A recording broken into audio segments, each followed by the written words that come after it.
I'll just read out some points from the protocol. Only speak when invited to by the chair. If you wish to speak, please raise your hand and wait for communication via the chair. Will everybody please ensure that their mics are muted when they're not speaking, apart from the chair, who does not need to mute their mic at any stage. When speaking, be succinct and do not exceed the allocated time frames highlighted at the start. If you are referring to a specific page or picture in a report, refer to the page number. If you have any technical difficulties, please use the chat function in Google Meet. Please do not use the chat function for putting formal questions. Thank you, Chair. Thank you. So I think happy to start the live stream if that hasn't happened already.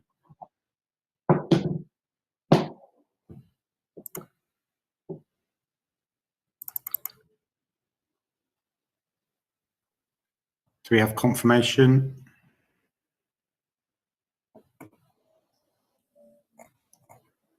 Yeah, we're live, Mayor Glanville. Thank you, Mario. Welcome to the Health and Wellbeing Board. I co-chair that board with Dr. Mark Rickett. Apologies that he's going to be a few minutes late. I've got I'd just like to welcome everyone, as I said, especially welcome to new members. I can see Helen Woodland, who is our new Director of Adults and Health Integration and Public Health. And I also, I think in a week where it would be worth remembering David Mayer, who left the CCG on Friday, and noting our thanks to David for all his work across the health system, but also here on the Health and Wellbeing Board. Obviously we're going through a process where we're sort of considering membership. And Donna pointed out to me this morning, we need to just make sure that we get the right people from the CCG or the new structure on the Health and Wellbeing Board. And obviously there's a new CCG starting on 1st of April for all of North East London. That was my main welcome. I know that obviously yesterday we marked the start of the first lockdown, and there was a very moving event organised by the speaker last night, recognising that moment and also giving thanks to all those in the health system for what they've done during the pandemic, and remembering the 490 Hackney lives lost and the 11 from the city since the start of the pandemic. So just if people are okay with having that read into the minutes and recognising that moment in time. I think I'm right in remembering that our last physical Health and Wellbeing Board happened basically that week, just as we were about to go into the world we live in now. So it's obviously quite a moment for the Health and Wellbeing Board and the partnership. We haven't met together physically for now over a year. That was all I had by way of welcome. We I think are still doing that work on membership, unless anyone else wants to. Sorry, I've got in the chat. Welcome to Rosemary as well from the VCS representation. I know Rosemary very well from other partnership meetings. I think she'll be absolutely brilliant. I think you have shadowed the board before. I've certainly think here before, but very much welcome. Do we have any other apologies for absence? I've got Chris Lovett from Public Health Team, Deputy Head of the Public Health Team. Laura Sharp has given her apologies, and Tracy Fletcher. Thank you. Any other apologies for absence or substitutes? Catherine Pelly will be substituting for Tracy. There are no other apologies. Thank you. Are there any additional declarations of interest?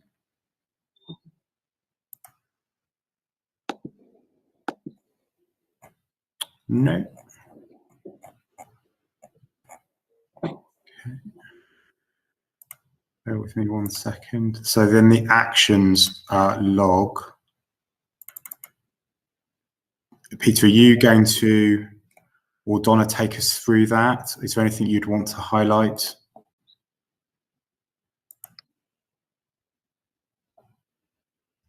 Yeah, I could take you through that. So there's only a couple of open actions now.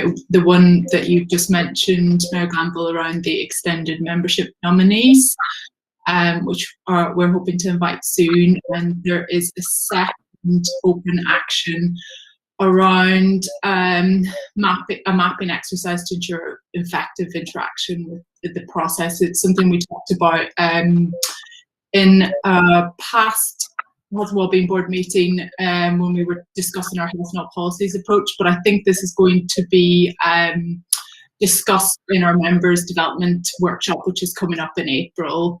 So that's the only two open actions, and there are a couple closed from the last meeting as well.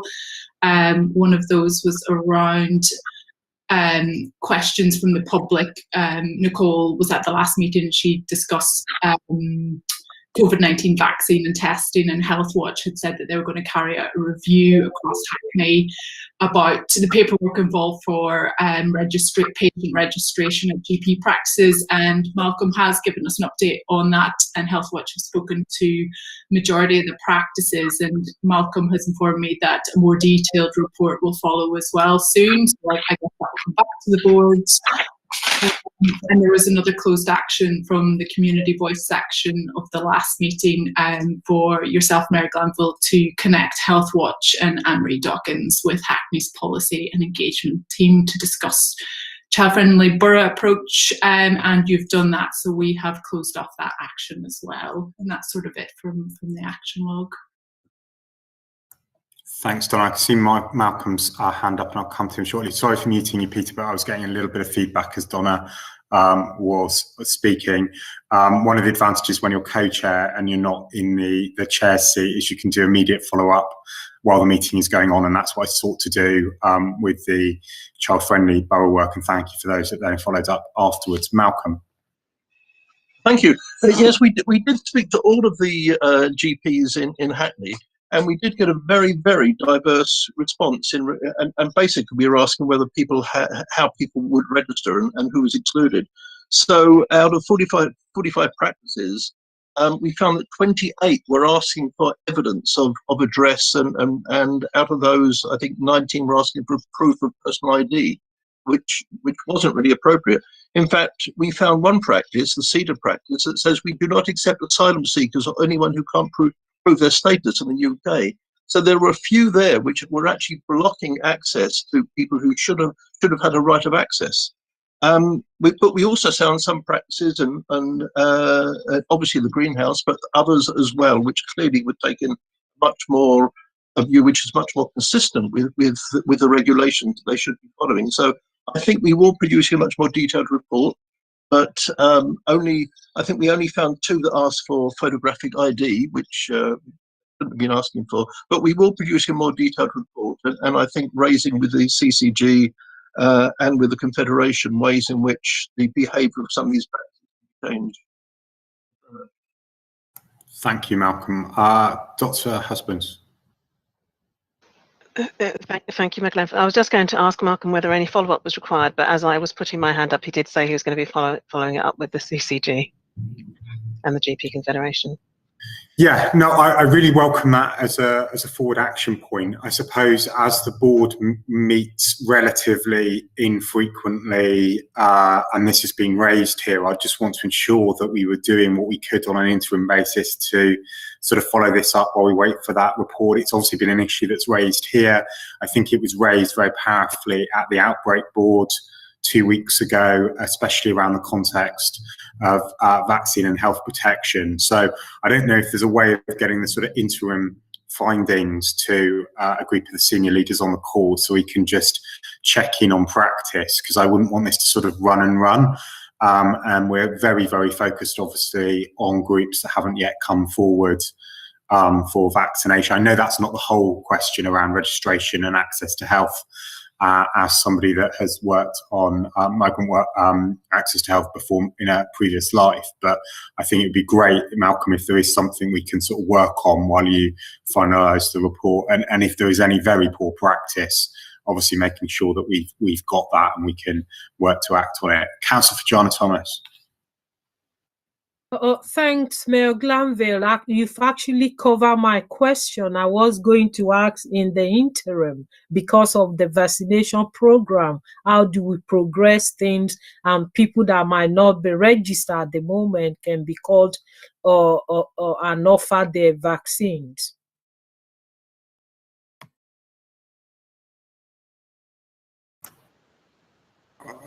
I think we will action that unless Malcolm wants to come back. I think that we will come back within a few days with a short report with plenty of detail, which shows clearly where the problems are across Hackney. I think we got all the information. I think the only other information that we might need, but I don't think, is actually getting into the more specific question about proof of ID, because that's the thing which is really complex. But we might do another sort of test on that. But I think we've got enough data at the moment to demonstrate what the problem is, and the problem is quite severe in some practices.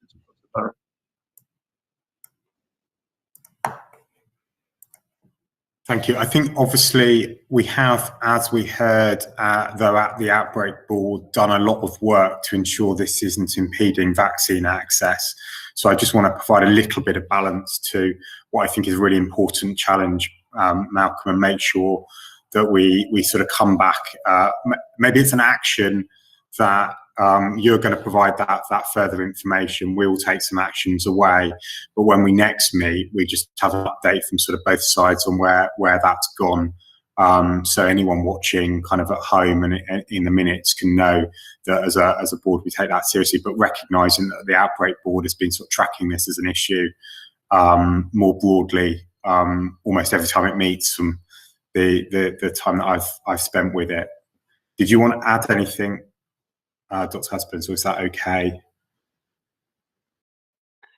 Thank you, Glenn. I think that's okay. I think it might be worth raising the issue at the SOCG, whose proper name eludes me right now, just because it meets very frequently and it has all of the key players round the table. And if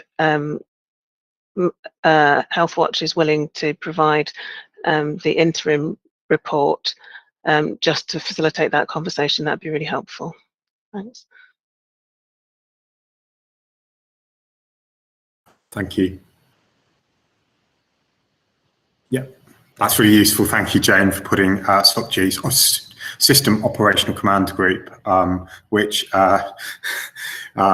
Tracy, I think, leads, doesn't she? And so that's really helpful. And I think, you know, the public message must be, you know, please do come forward. You know, if you have any doubts, contact the council or contact their vaccine team, and make sure you do come forward and access the vaccination. And we've done a huge amount to ensure that those that may be distant from services and hard to hear are being able to access. So I think that's incredibly important. And thank you, Helen, for taking that action. Thank you for raising that, Malcolm, and I think it's really positive that you've done that work. Is there anything else on the actions log? I can't see anyone indicating. Would you be able to take your hand down, Malcolm? Would that be okay? Thank you. So we're moving to the community voice theme around mental health, and I think John and Healthwatch, Malcolm and John raised a series of questions on email, which I think we can only partially sort of deal with here, but obviously there is this slot on the agenda, and it's also important that these issues get heard. So John or Malcolm?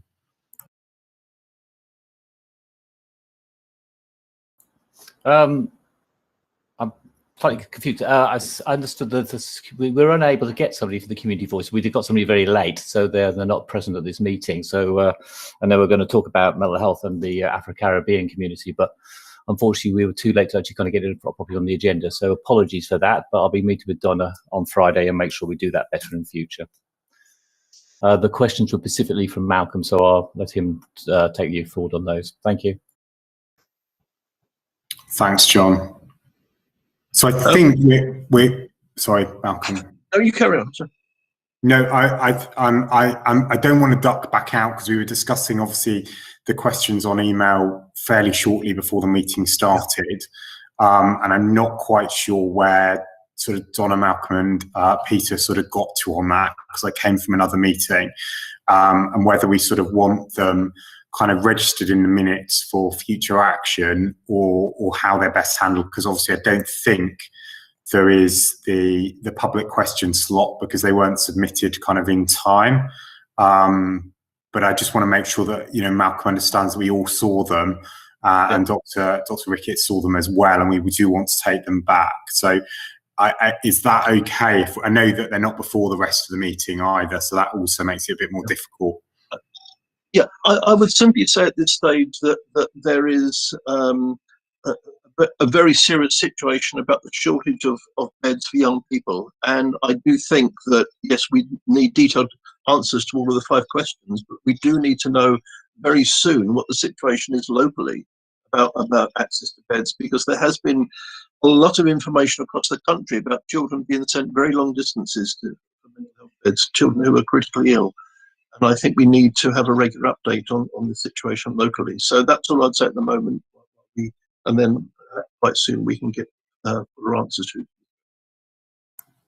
Thank you. So I think we're going to take the questions away as an action. Councillor Kennedy wants to come in, and I think obviously we wanted to sort of theme this meeting a little bit around mental health in the broadest sense as well. So we need to ensure that that has a future slot in the community voice section. Malcolm's left, which I hope he's coming back. Councillor Kennedy, and then Paul. Thank you. No, it was just I could see Paul trying to raise his hand, and I was going to suggest whether he wanted to come in now, or perhaps it would be more holistic to pick it up later in the meeting. I'm not sure. Yeah, can I come in now, Glanville? Is that okay? Yeah.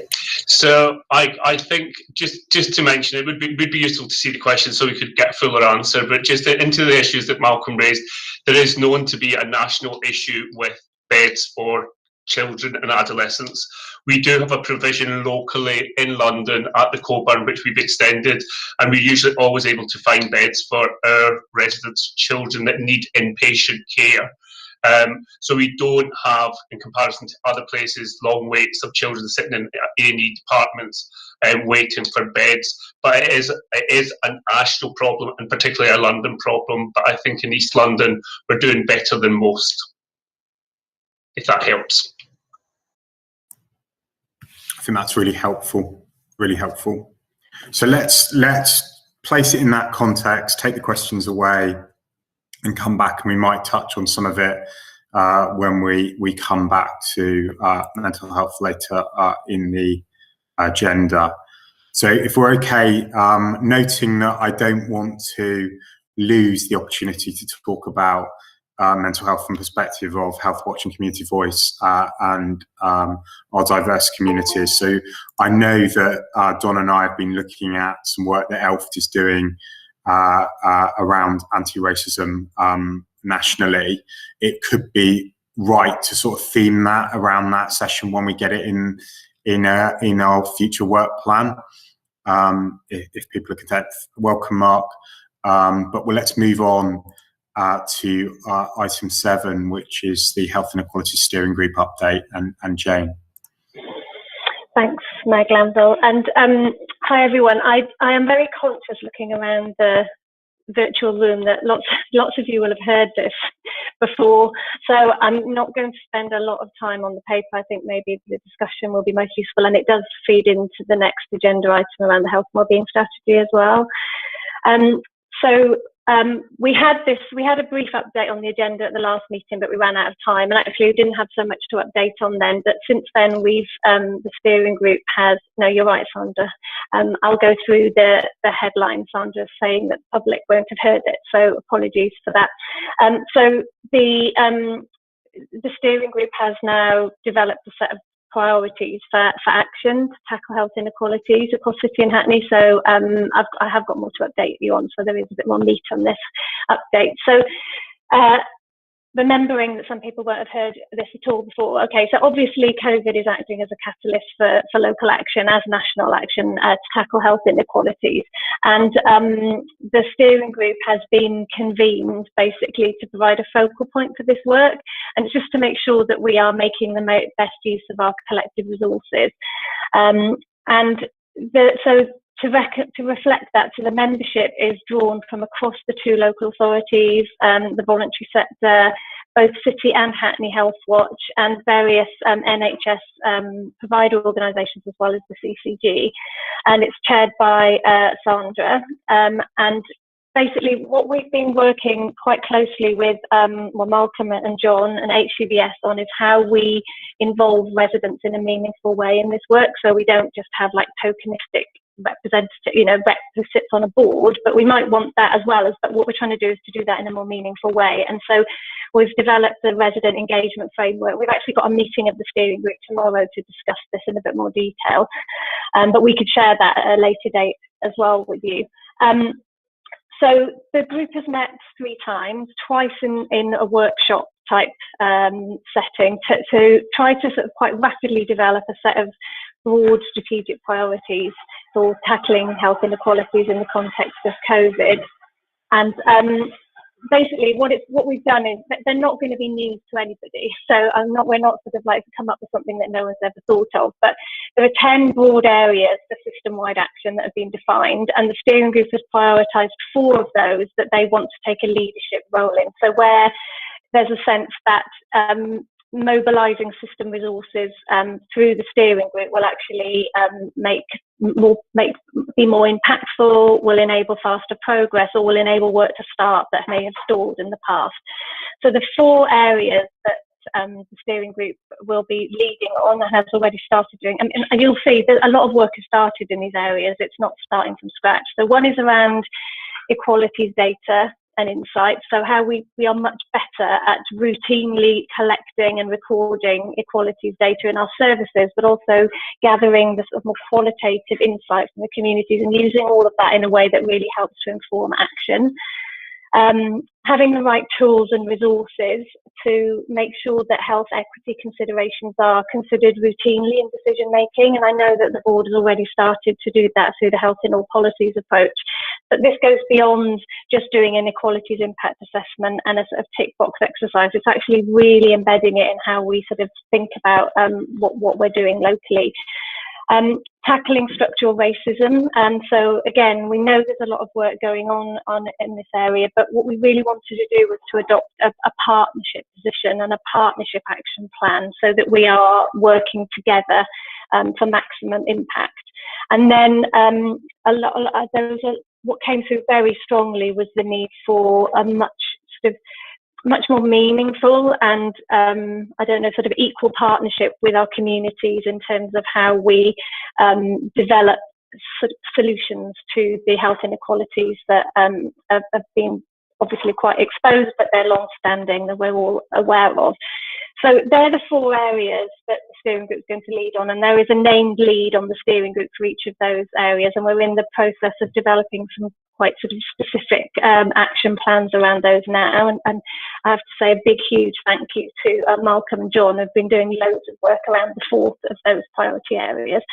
The other 6 strategic areas for action, the steering group will be discussing tomorrow what our role is in that, but basically we will support, champion, facilitate, mobilise resources, whatever is really needed. But this is work that's being led from elsewhere, and so it wasn't felt that the steering group needed to take a leading role in this. But what I just want to finish on, because I think it's very important for this board, is that the steering group really has a really key role in advising and supporting the two health and wellbeing boards, and also in helping to develop the new health and wellbeing strategies. And I think that it's also really important in developing an integrated health and care strategy or plan for the new integrated care partnership.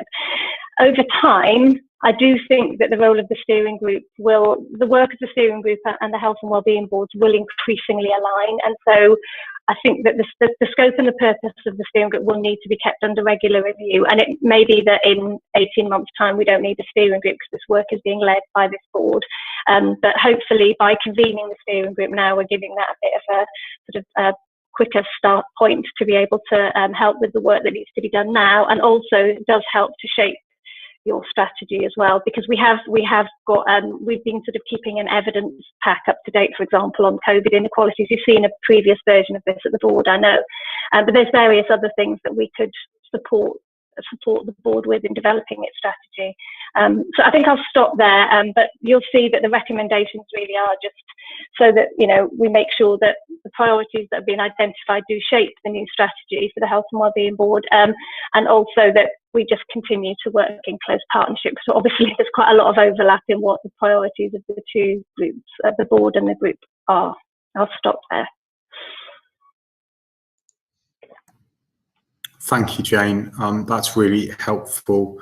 I've got Councillor Williams in a second. I just wanted to touch on, obviously there's people moving around the system and people leaving the system at the moment, and membership, and just really conscious that our dangers of having the same kind of discussion in the same kind of meeting cycle in two different places, that can feel like you're not able to move something on, especially if the membership is totally aligned.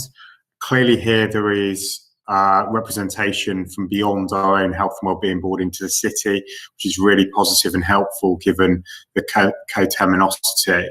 But I'm also thinking of especially the VCS representation, some of the other stakeholders, the danger of sort of disconnect. And so just any thoughts on that, and also I suppose to flag that where there are now gaps because people have sort of moved on, and making sure that they're kind of filled is really important. I'm going to go around and take those three sort of contributions.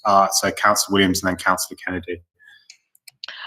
Thank you, Jane, for presenting the paper, and I'm really glad to see the work being done at the board to tackle inequalities, particularly considering what we now know about coronavirus. It's become an even more urgent action for us. I did have a conversation with Dr. Husbands regarding those areas of policy that sit outside the 4 pillars that are prioritised here. And I wonder how we respond to public questions around some of those things that don't sit within those 4 pillars. So, for example, over the last few days, there have been a lot of publicity over housing in another borough, which I won't name. But housing, there's obviously a connection between housing and health. There's obviously a connection between the environment and health, and that won't go unnoticed by members of the public. So we do need to be able to explain where they sit and why they sit, not necessarily as a priority or one of the 4 pillars that are going to be prioritised under the current structure. I think it would be really helpful, considering there are members of the public viewing this meeting today, if we could give that some explanation. Thank you, Councillor Williams. Councillor Kennedy. Thank you. Good paper, I thought, Jane. Thanks very much. I wondered if you could tell us a little bit more about the resident engagement framework, because I was really pleased to read in there that you're talking about not just having resident reps, but actually really properly engaging with our residents. And I'd love to know a little bit more about how you're going to to do that. And David Mayer's down as our CCG. I presume Siobhan, as she's joined, is going to be replacing David. Thank you. Jen. Shall I? Are you happy to respond? Yeah. Okay. So I might go backwards because it's easier. So in terms of who's replacing David, we haven't really had that conversation yet, I have to say. So we definitely have to have that conversation with Siobhan, and whether because Anna Garner is obviously on the group, so whether that would be sufficient, or whether, I mean, obviously I would absolutely love it if Siobhan joined the group. I'm quite aware that you might have other competing priorities on your time, so that's to be confirmed, but that's definitely there's a seat there for Siobhan. Just haven't spoken to her about it yet. Sorry, Siobhan. And in terms of the resident reps, I think we're actually trying to develop that now, and is trying to think about how we do that in practice. And I think with the way we've started to approach it is thinking of those 4 priority, those sort of the leadership areas for the steering group. We're trying to, as part of the action plan, thinking about what is it, what does meaningful resident engagement look like? So if we're thinking about equalities data, what does that mean, and what is it that, how do we engage with residents around some of those things? And I don't know, I'm not putting you on the spot, John, but I haven't actually read your email in detail, but I've seen that you have actually sent an email about this. I've only got back from leave today. I don't know, John, if you've had some thoughts about this. If you haven't got anything you want to contribute at this moment, sorry, because I didn't warn you, I might ask you this question. But if there is anything you wanted to add on your reflections on our discussion, or Malcolm as well, because we had quite a long meeting about this before I went on leave a couple of weeks ago. I'll kind of hold fire, to be honest. I think it's a work in progress at the moment. I think that the key thing is that we want to make sure that the integrated care system is transparent and accountable, and getting the public involved in an equal way is the way you do that. So Malcolm may want to add more. I will. Sorry, I mean, I'll just add that we have provided a sort of a detailed paper sort of describing the sort of methodology we might use, but at the core of that is empowerment. I mean, how people feel that their involvement in how systems change in this borough feels that it's something which they've contributed, and something to which they feel that their lives have changed as a result of the contribution they've made.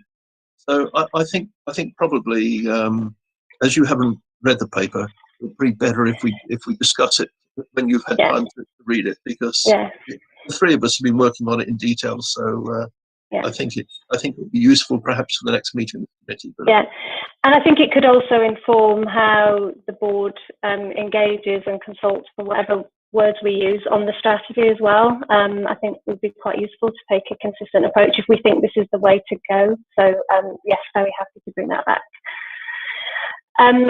Shall I go back? So Councillor Williams, I think that's a really good point about why isn't housing a priority? So the fact that the steering group has basically identified these 4 board areas to lead on is not because other things aren't a priority. It's because it's felt that its sort of work needs to be a bit kick-started. So I think housing is a very good example, because I think the health in all policies approach that the board has been taking over the last year is really does. I think this really sits within the remit of the Health and Wellbeing Board from my perspective. And so that, yes, I think, so it's that health in all policies approach, Councillor Williams. So I think that, I hope I'm answering your question, but I really do see that as sitting within the Health and Wellbeing Board. Interested if other people have got views on that. But as Donna is saying, we are looking at the housing strategy. Is that right, Donna? As through the board, yeah. Soon. So I know it's not just about housing, but the wider policy, and that health in all policies and health equity in all policies, particularly from the perspective of the Health Inequality Steering Group, is really, really key, but not something that we feel as though we need to lead on, because that was sort of deemed to be being led through the Health and Wellbeing Boards.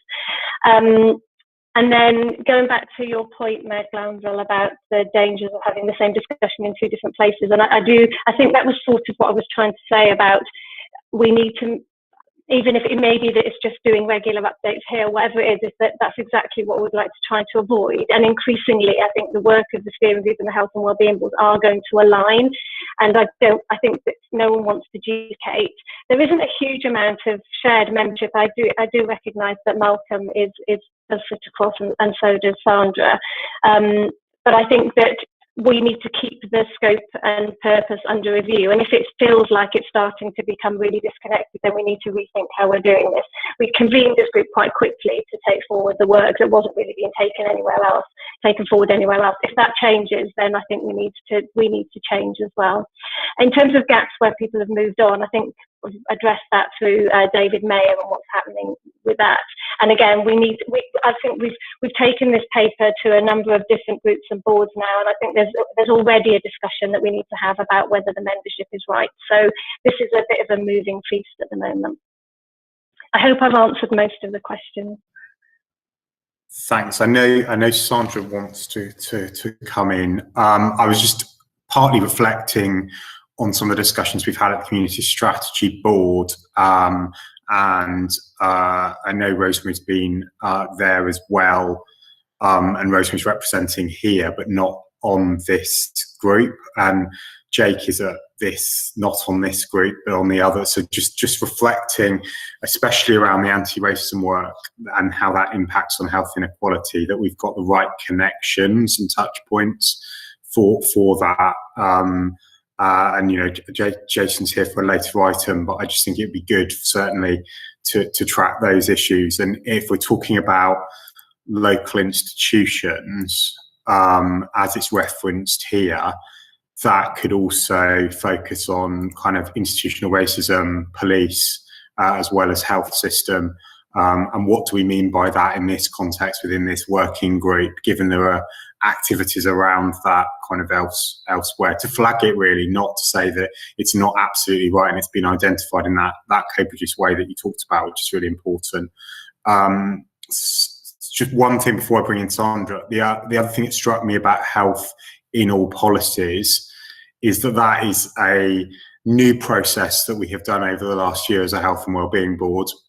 I think we now have a good track record of other parts of the system, other parts of the council bringing policies to us to discuss and challenge and input in.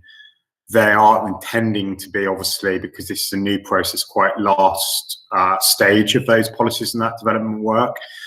I know that we will be developing, say, a new housing strategy, to pick up on Councillor Williams's point. Do we want to do a sort of, through this group, perhaps a pre-look before, at a very early stage of strategy development, so that we're almost charging some of that pre-look, not to the main board, but this work to ensure that health in all policies with an inequalities lens is sort of picked up. I'll go back to Sandra though, and then maybe go back to you, Jane, for sort of final remarks. I haven't got any other hands.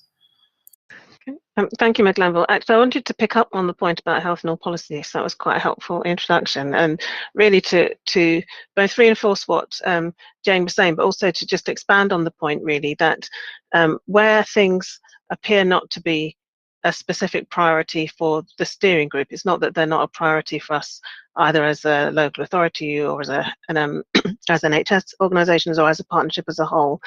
It's that these 4 areas for priority action for the steering group were the areas where we felt we needed to take action as a steering group because either nobody else was or we were best placed to do it. And the other areas like housing, which is a really good example, and the anti-racism work is also a really good example, where we have an opportunity to both influence that work, to make sure that it's also taking into account the health inequalities that are the health improvement opportunity and the health inequalities that are associated with the work that they're doing, rather than simply thinking about whether, where do we provide housing, or how much housing do we provide, or what do we do about racism without thinking about the health impacts of racism. And so there's both the health in all policies approach, I think, us supporting as a health inequality steering group, both the Health and Wellbeing Board, but also other parts of the system to to take that health focus on the work is quite appropriate. How much capacity we'll have as a steering group to do that sort of formative discussion with all of the, with every time there's a new policy or strategy being developed, I'm not entirely clear. And that's something, seeing as we're still finding our feet and developing membership, we will probably have to ask ourselves as we have further discussions. And we'll bring that back again when we update you on our future developments. Thank you. I've got a late hand before coming back to Jane from Deputy Mayor Bramble, and I think Councillor Williams looks like she might want to come back. So I am closing it there. I'm going to be nowhere near as strict as Mark would be if he was in the chair, but to try and bring some of his degree of rigour to this. Deputy Mayor Bramble. Thank you, Mayor Glanville. I will be very quick. I think I'm just reflecting on Dr. Husband's talking about that steering group.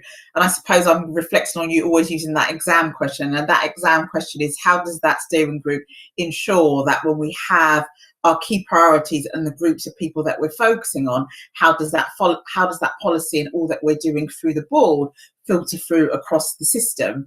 One of my earlier things that when we started going back to the ICB board, which is slightly different, was how do we as a system ensure that, for example, young black men is a priority for us? How do we ensure that that is cascaded across the system? And I suppose when we're thinking about health and well-being, we're thinking about tackling inequalities and the reshaping of our board.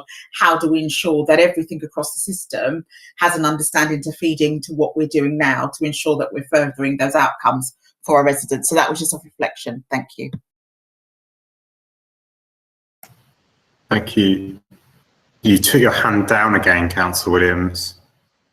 Yeah, I did, only because you said that you wanted to round up, and all I was going to do is reflect back on what Dr. Husbands was saying about the capacity of the steering group, and then coming back to your point that you had made previously on whether we should do some of that work at this board at the front end. And I think that sounds like a very reasonable approach to take, but I'm sure that that's not a decision we need to make here tonight, but some thinking that we need to go away and do that thinking.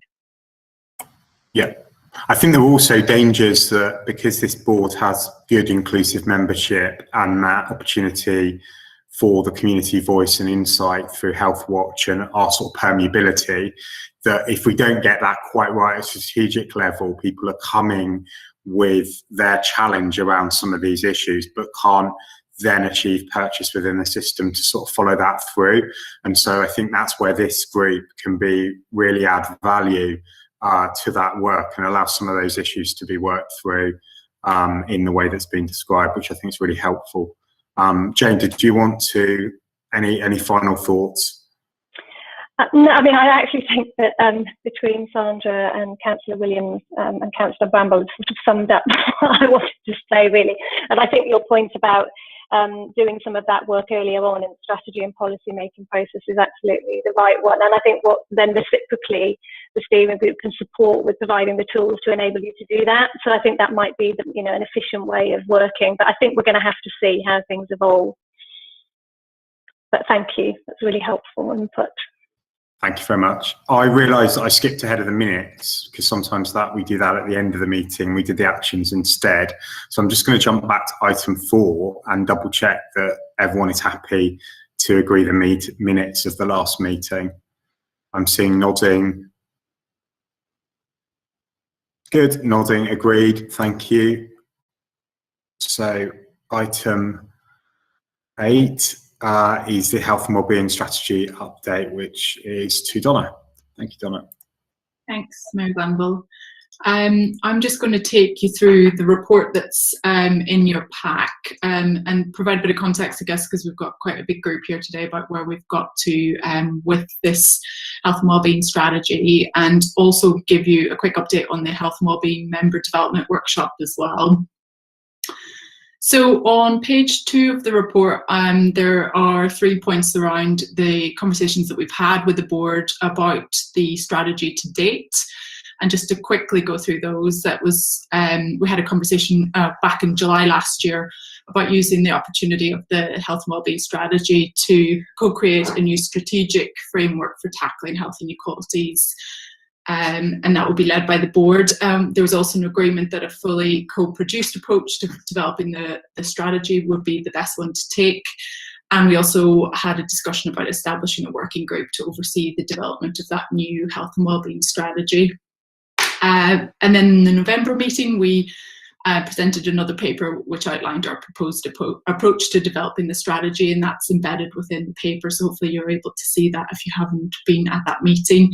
And that had an overview on the timeline or initial thoughts around the engagement for the strategy, and some details on the working group membership as well.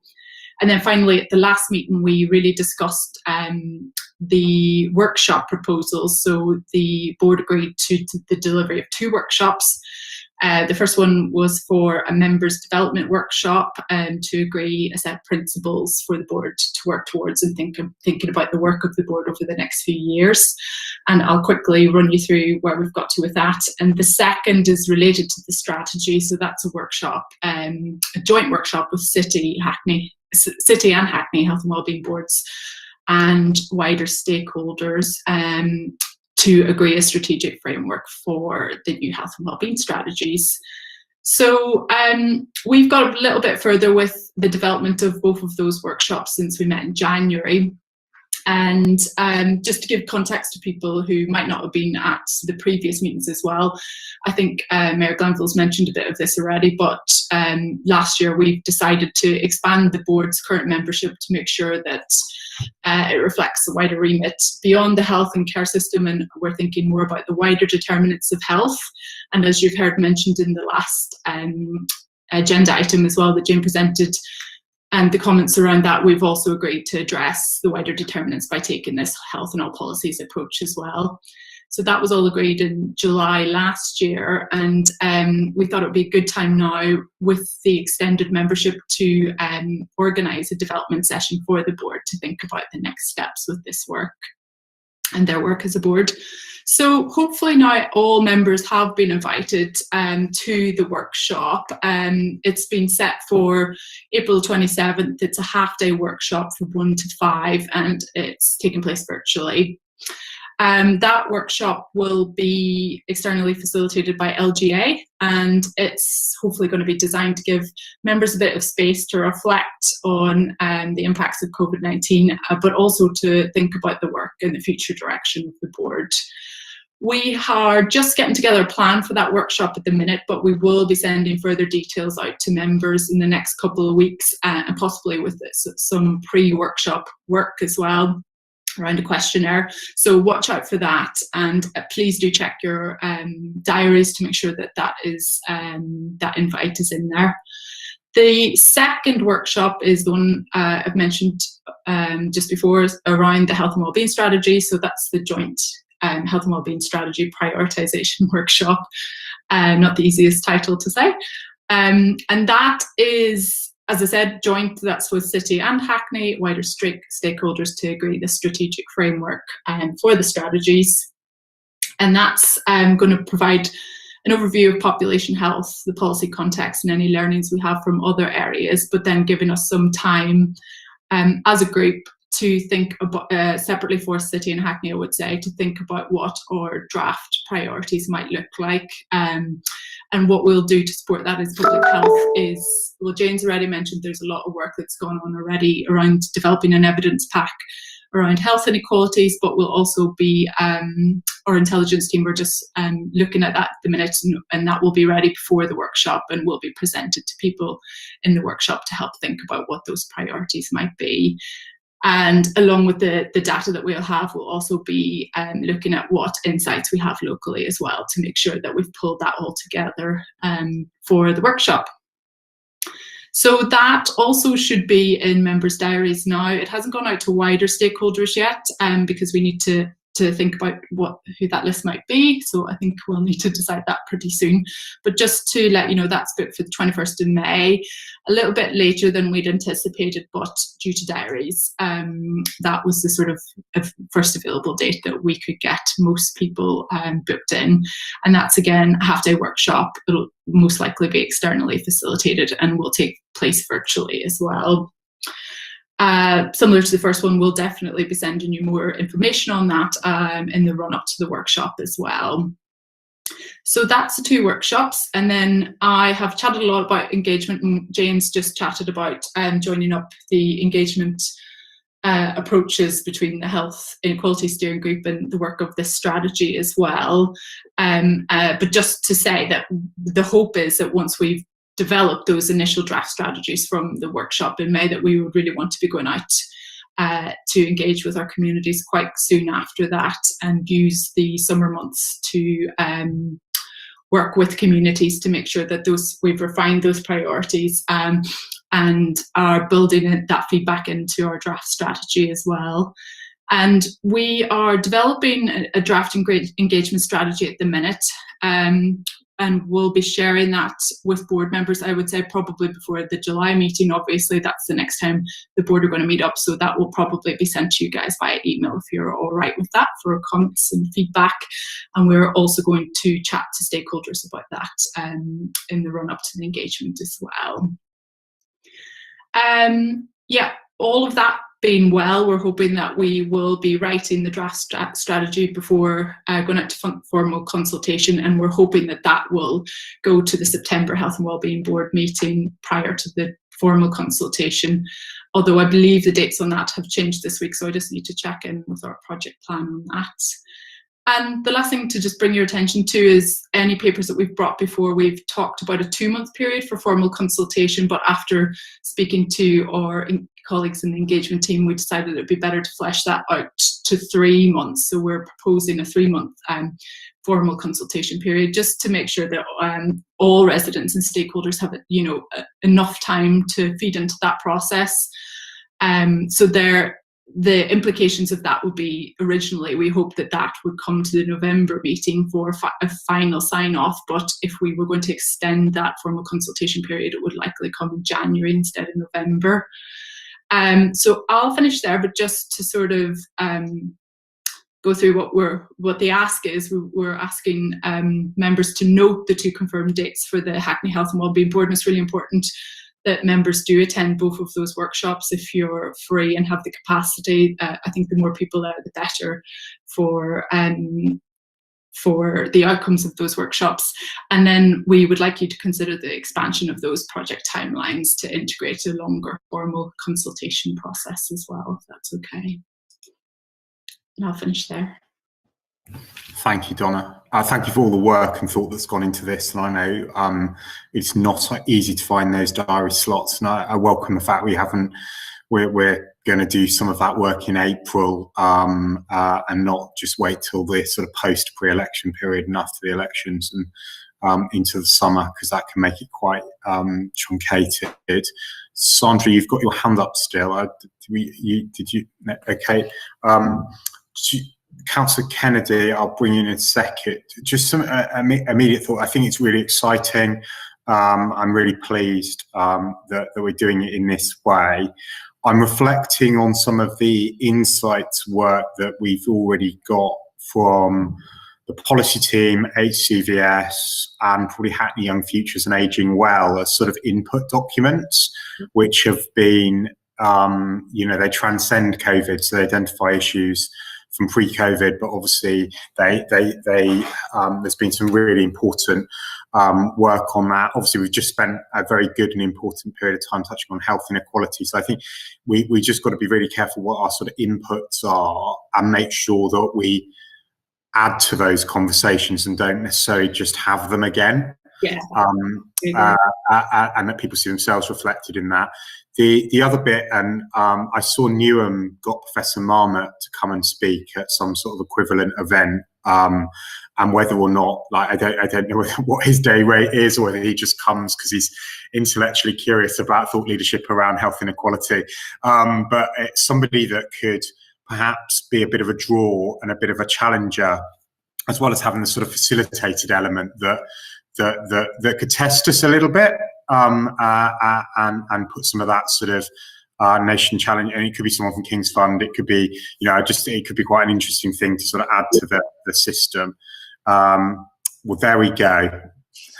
That's the sort of public servant that I think we all, Excellent. need in life. So that is the lovely thing to hear, and obviously we'll be virtual. I know he's done some really good things. I always value him on Newsnight, and he's very thoughtful. So something like that, I certainly would find really interesting. Obviously, I'm not the only audience.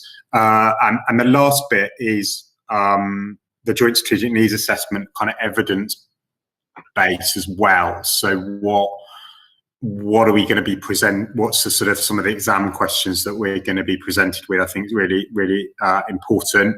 And that wasn't my last bit, because then there's also the engagement bit. If we're doing 3 months and we've got quite a rich seams of conversation, co-production, commissions, what do we want to do with those 3 months as a board that again doesn't replicate those projects, but isn't expecting it to be enough to write out to a group of stakeholders or put something in Hackney today as a kind of, and we're open for 3 months. How do we, maybe one of the outputs is sort of, how do we want to frame those 3 months so we have that bigger, broader dialogue? And it may well be one of the first big consultations we do where we're able to meet again in person, in focus groups or roundtable working.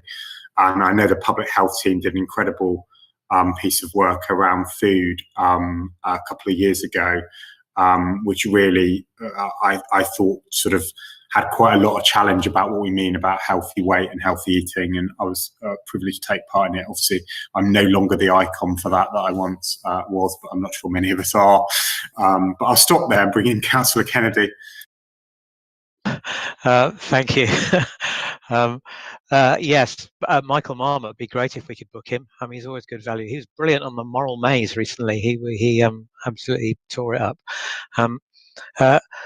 Look, I want to name drop as well, because I was on the Association of Directors of Public Health webinar in coordination with the Local Government Association, and Chris Whitty gave the keynote address introducing that yesterday, and I thought made a really good point about the amount of research that we do for specific medical interventions. They're researched academically, vigorously, and yet those interventions that might have as equal an effect in the wider determinants of health, picking up on the Marmot principles, very rarely get that rigorous academic look in. And he actually made the point that probably intervention for intervention and pound for pound, you can get a lot more out of the kind of things that we want to have in our strategy, if only you properly peer review it and research it. And so I did want to float the idea that he said about having an academic partner possibly in our work as we go forward, as we build our strategy. So I just wanted to put that out there. But I've got a big tick round extending to 12 weeks. Donna, I think is absolutely the right thing to do, and the consequent pushing back to January also. And as the Mayor rightly said, let's use, there's a great wealth of body of experience that has been gathered by the policy team out there. So let's not fall over ourselves and do the same thing again, but be very specific that we're talking about the strategy and the interventions we want coming out of this. Thanks. Yeah. Thank you. Councillor John Thomas. Thanks, Mayor Glanville. The point I want to make still go back to the consultation, and 3 months is quite a long time, but a good time to engage. I'm wanting to see in terms of methodology so that we don't end up just engaging stakeholder rather than engaging the community. That what are we putting in place so that this, when we get the feedback we're getting back from the consultation is actually from members of our community and not from stakeholders. That would be important to know. And if you have any further information around that and how that would be carried out would be useful. Thanks. Yeah, I did mention in the paper that we're writing an draft engagement strategy at the minute. So I guess the important bit of this will be the engagement before the formal consultation. So making sure we're getting out, speaking to our communities about what we think might be the draft priorities, and then finding out from them if that resonates with them or not, and then feeding that back into the strategy before it goes out to formal consultation. And we'll definitely be sharing that with board members for thoughts before we finalise it as well. So I'm happy to share that once it's ready with all board members. And obviously we'll be speaking to the VCS and stakeholders about that as well, to make sure that we're reaching out to the right people. And I think there's an ambition for a community sort of peer researcher model there as well. So, you know, really getting out into the communities, hopefully as widely as we can across all the wards, to get the information that we need to make sure that we have got the right priorities in the strategy. So I think that's so important before we even start thinking about the consultation phase. So yeah, residents will definitely be the primary focus, as well as the stakeholders.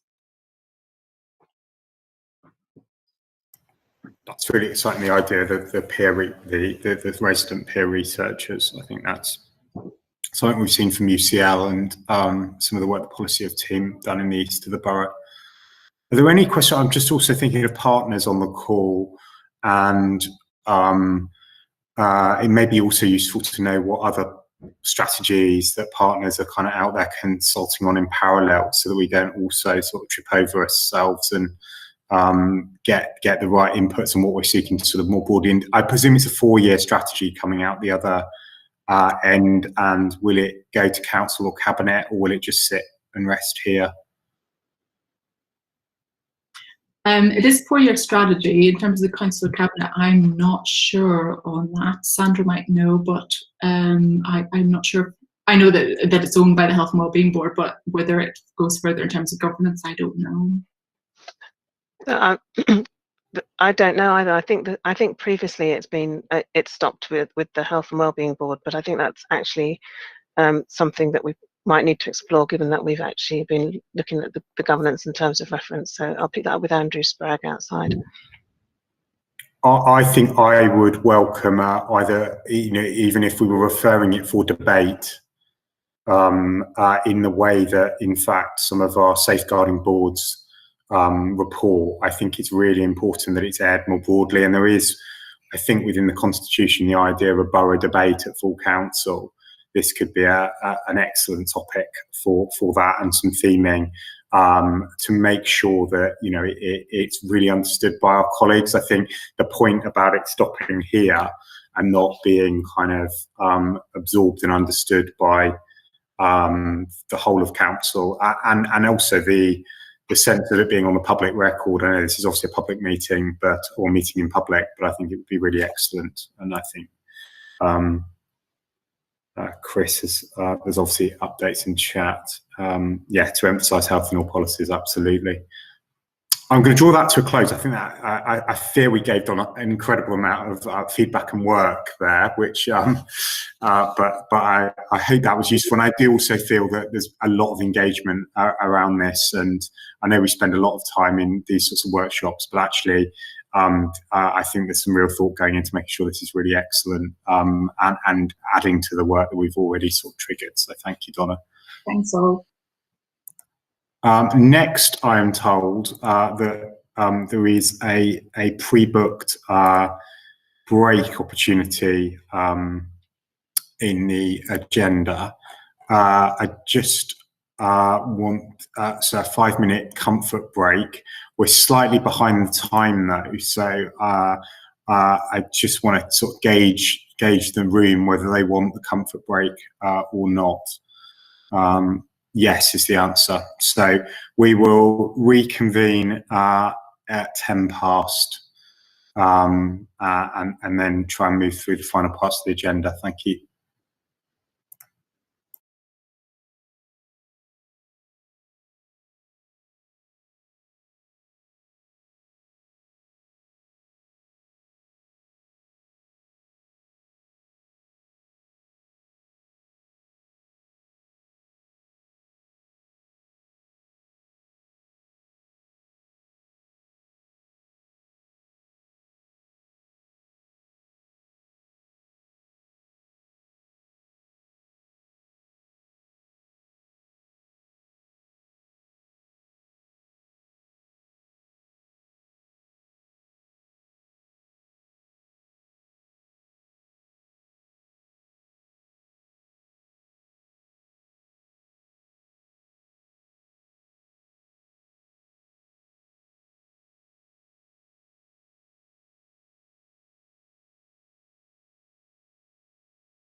back. I think we have critical mass. So given time, and that was quite a generous comfort break, I will introduce Jason, and thank you for sitting through the first half of the meeting. There are obviously quite a lot of relevant building blocks to what you're here to speak about in terms of the whole systems approach to violence reduction and ensuring that health is indeed in all policies. I'll hand over to you, and I think you presented some slides. Yeah, thanks, Meg Glanville. Yeah, just to introduce myself, I'm Jason Davis. I work within the policy and strategic delivery team at the council. I'm one of the strategic leads for policy. So, Donna, were you going to present the slides? Sorry, I wasn't sure if it was. Yeah, I can do. Brilliant. That's fantastic. Hopefully, everyone's received the document that stands behind the slides. Just wanted to thank Christine, who's on the call also, who's one of our team, who's done all the work to pull that together, that document together. So just wanted to make sure she was acknowledged on that. So yeah, our whole systems approach to violence reduction. So there's a quite handy definition below the title there. So it is about responding to complexity and recognising how complex systems are and the challenges we face are. It's about dynamic ways of working, so it's about how we work very much, and it's very much about bringing communities and stakeholders together and really sort of developing a shared understanding of the challenge and agreeing a shared vision and an approach. So that's the definition. Do you want to just move to the next slide? And just to give some background and context, so the sort of current strand of work on violence reduction sort of stems back to, although it goes back much further than that, obviously we've been addressing this issue for a long time. This current strand stems back to a community event that happened in 2018, which was as a result of multiple murders in the borough that year. I think there were 9 in the first sort of 6 months or something like that. So it was a very challenging time for us all, and particularly for our communities. And we held a big community event as a result of that, and did some mapping around the system. And there was a lot of follow-up work and a lot of strands of work that are currently in play, was first touted and discussed at that meeting. The actual document that's been shared today, that was drafted pre-COVID. So an initial draft was shared and endorsed by the Community Safety Partnership prior to lockdown. I've been doing the rounds a bit, so I apologise if a number of you have seen this multiple times. I've been to both safeguarding boards, the Community Strategy Partnership and Community Safety Partnership, obviously, and obviously today. Violence reduction is one of the council's 7 corporate priorities. Well, reducing harm, but very, very much a focus on violence reduction. It's a Community Safety Partnership priority, one of the 3 key priorities for the Community Safety Partnership. And it's a key strand, at least reducing harm is, in our Improving Outcomes for Young Black Men's programme. And obviously a big part of that is also violence reduction. The principles that are set out in the document really do draw from existing good practice across the partnership and all the work that's being undertaken. So it really is looking at what the best work we do is, and bringing in some key principles that actually frame that. The intention is to provide a framework for developing a consistent whole systems approach, and it really gives an opportunity for us to sort of bring in the broadest range of possible partners.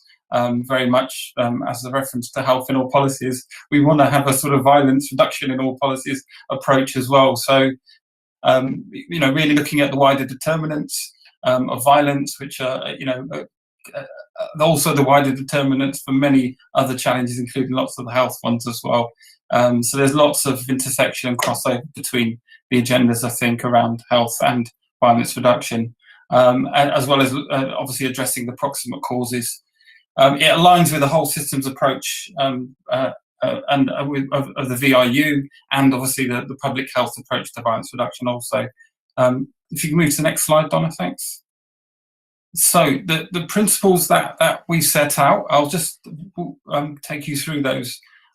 So firstly, it's really recognising that complex systemic nature of violence. There's no simple solutions, and enforcement and punitive approaches are not going to work. They're not going to make a difference. That's addressing the issue after it's happened. From that commitment to taking that whole systems approach, and really intervening early and upstream, addressing those root causes. So what are the causes of the causes? Recognizing that actually violence doesn't just emerge from nowhere. It has some very deep-rooted and far-back causes. You know, if you look at the life course, it goes back to birth and past that, to be frank. And there's determinant causes all the way through someone's life course. Curtailing violence, really, so adopting a restorative approach when it comes to curtailing violence, a harm reduction approach, so really looking at how we reduce and mitigate harm. And really important, the next one is around working with communities in an asset and strength-based way, so empowering and building resilience and resistance to violence, and that reflects a lot of the work that's happening across the partnership in different places, including through the sort of our approach to place, and a lot of the work that's happening in health inequalities steering group and other areas.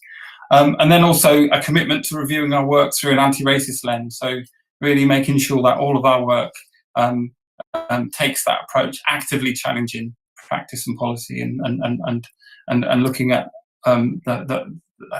making sure that those practices and policies don't reinforce and create structural inequalities. So next slide, Donna, please.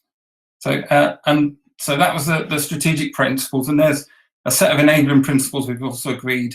Again, collaborate, and they relate to the strategic principles very closely. So collaborative working with all stakeholders, really taking a co-production approach, so involving communities and residents and young people, particularly in a lot of this work, because it really does impact on young people disproportionately, and also some of our Black African, Black Caribbean communities, but all of our communities actually, quite a number of them are disproportionately impacted by violence, and again that reflects back to the anti-racism lens as well. Holding each other to account, making sure that we do that respectfully, but really understanding where we all stand, where our place is in the approach to addressing violence, and what role we have to play in that. Taking an evidence-informed, led and evaluative approach, so testing and learning, being open to innovation as well. Sometimes when you take an evidence-informed approach, that can mean that you don't try anything new or don't try anything innovative. And I think, looking at, particularly with regards to community-led action, looking at what we can do with communities that has the potential to work, and trying things and testing things and learning from that, I think is an important part of that as well. So creating our own evidence, I guess, through the work we do. So trialing things, but particularly where we're working with communities, I think that's important, because quite often there's not that detailed evidence base to back that up, but there's a good rationale for doing things, and that makes sense. Recognizing that we need to bring communities with us and foster trust and confidence and trust, and the sort of the lack that we've got at the moment in the state more widely, but particularly with the police and other key partners, really does make a difference, I think, to ensuring that communities feel empowered and able to go to the police when they need to, because of the issues around violence. And that, if that's not happening, then things tend to happen within the community to address that. And trust and confidence is key, and there's some key work happening on that at the moment. Being transparent and having a clear narrative about our approach and activity, no stereotyping, being really clear about our language, and working in a trauma-informed way.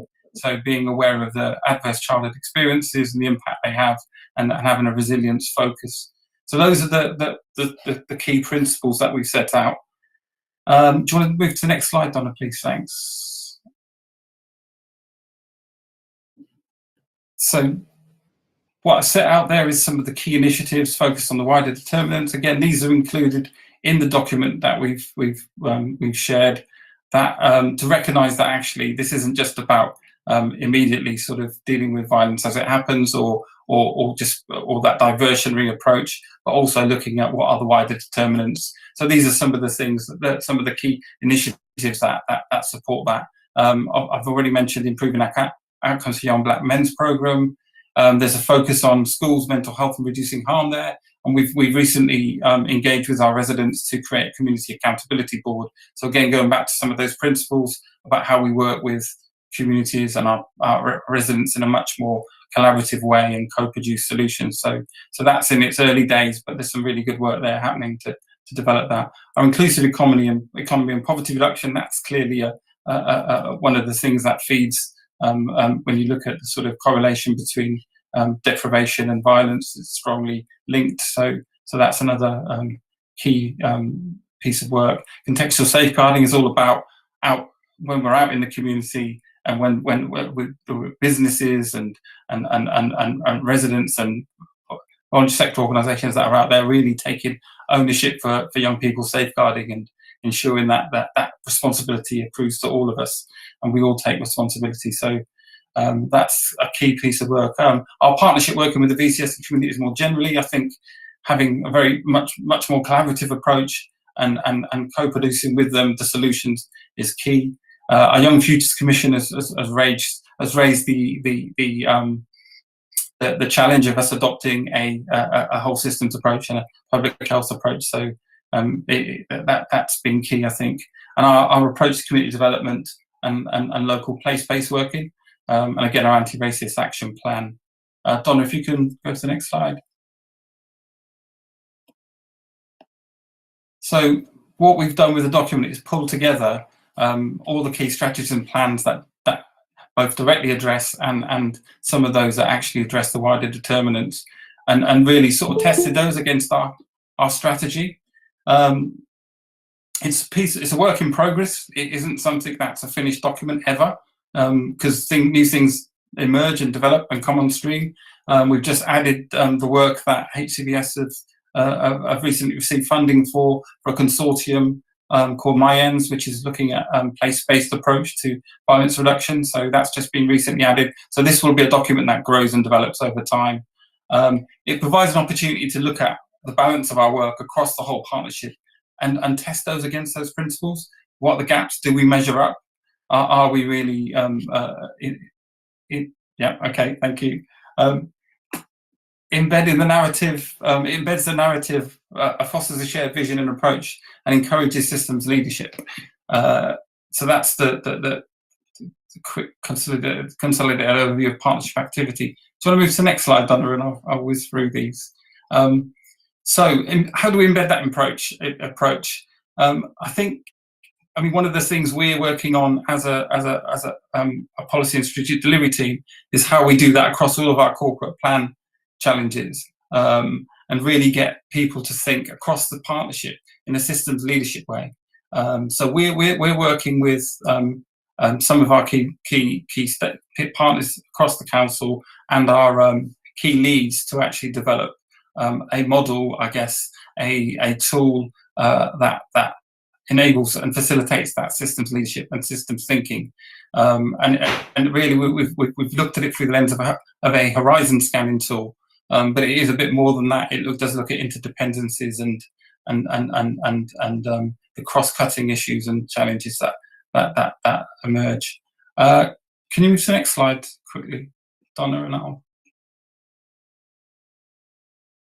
And one of the things I think that's really key about this is retelling that story. What's the narrative we tell ourselves? What underpins how we think and how we speak about our approach to violence? And that's one of the things we want to develop and build through having these discussions and going through this process of strategic thinking around this issue. It's important that we disrupt those siloed ways of thinking and get people to think more broadly about all of the contributing factors and determinants that create a context where violence can actually, that create a violence where context where violence can thrive. How do we actually address those?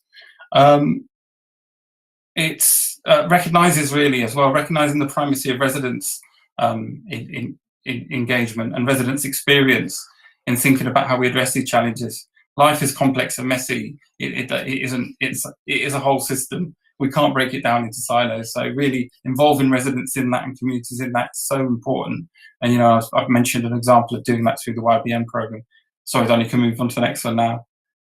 And So just to say the next steps, really to work on developing that horizon scanning tool and process for those key priorities, mapping out the drivers, interdependencies, risks and opportunities, along a timeline, and supporting stakeholders in strategic thinking.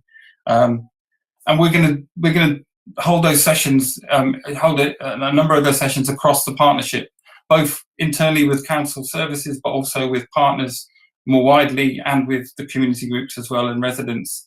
So that will be a process we undertake over the next year or two to just really embed our thinking around this and to get that narrative, I guess, about how we approach reducing violence in this way. And if you can go to the next slide. So really sort of the ask to the board was just to ask partners and the board to contribute to and adopt the strategic framework. So any questions or comments or amendments that you think are needed to the principles would be welcome, and that's certainly something we've been sort of developing those over the last series of meetings with the different boards, but also for organisations and the board to think about what role they play and their organisation play in the system that has violence reduction embedded within it. So that health, again, going back to the health and all policies approach.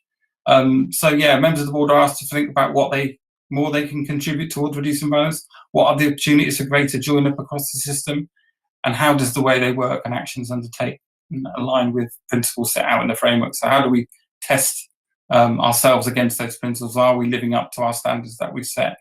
And I guess that's over to the group for any questions or comments. Thanks, Jason, and apologies for prompting you on time. I think I would have said keep the slide up, but actually I think it can harm debate and discussion in the sense that we're all in the same virtual room. But I think you sort of set the question. That is clearly not going to be solved now. So one of the things when Jason comes back is how can individual organisations and groups of partners kind of come back and influence this beyond this meeting. I don't think we can stop the conversation here. It was totally remiss of me not to mention Christine's work in producing the paper, but also leading this piece of work both within the council but also out in the community, because I know Christine has accompanied me and Councillor Selman and others out and about when we've been doing some of these broader discussions on the ground. So thank you, Christine. My final point is, I know one of the very first meetings I had with Mark was after he'd experienced really vividly an example of violence in the community, arriving at his surgery, a young man, and how we could contribute. It felt back then that we were quite a disparate partnership. I think it'd be useful to understand from health colleagues how much they feel able to influence this discussion and shape the policy response to it, because often they're obviously dealing with some of the broader societal challenges around violence and poor health and well-being. I don't want to link the two explicitly, but obviously there are things in common. Questions or comments? I've got Deputy Mayor Bramble. And the questions are now in chat. Thank you, Chair. Yeah, just to echo your comments, to thank Christine and Jason and yourself and Councillor John Thomas and Councillor Kennedy on this. I think just to welcome the work, we're in a very exciting, interesting part of the YBM programme where we're at a stage of theory of change. As you know, we've got the accountability board, as Jason said, where young men are leading this next piece of work. So it's in a stronger position. And I think that although government isn't at the place where they see reducing harm or young people in these circumstances as vulnerable, I think as system leaders, we've got an opportunity to really shape that approach here and just welcome the approach that we're taking in the borough.